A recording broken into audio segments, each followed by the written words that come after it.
Our city streets are filled with furious terrorist sympathisers, and our mainstream legacy media publish and broadcast a non-stop 24-hour deluge of flagrant lies under instruction from their degenerate globalist sponsors.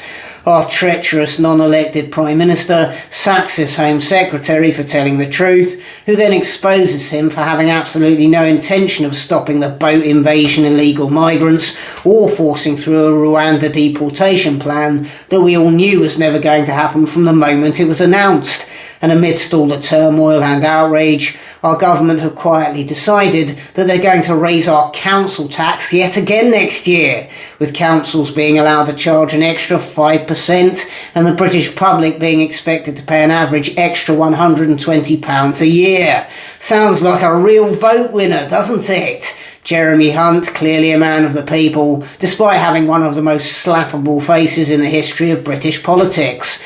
Joined now, of course, by his old WEF chum David Pigfiddler Cameron as Foreign Secretary. They can combine to get on with the important work of spying for and steadily selling this country off to China.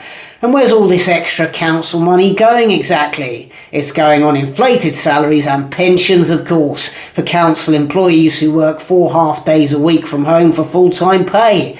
And what are we going to get for our money? The council's going to start explaining why their services are so poor, why the roads are so full of litter and potholes, why the green spaces are overgrown, ill-maintained and left to rack and ruin, why public bins are all constantly in a state of overflowing putrescence, why children's playgrounds run down, abandoned, stripped bare by scrap thieves, falling apart, covered in graffiti, littered with laughing gas canisters, cigarette butts, and worse, are being left to disintegrate. Will we get an explanation from Jeremy Hunt as to why we're paying record high tax rates for third world levels of public service?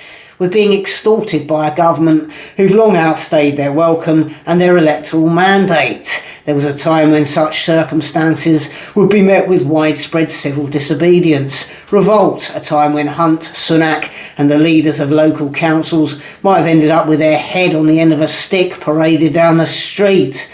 But now people shrug their shoulders and do nothing, and the consequence of that nihilistic indifference is civilisational collapse. Never mind though, it's only 5 weeks till Christmas.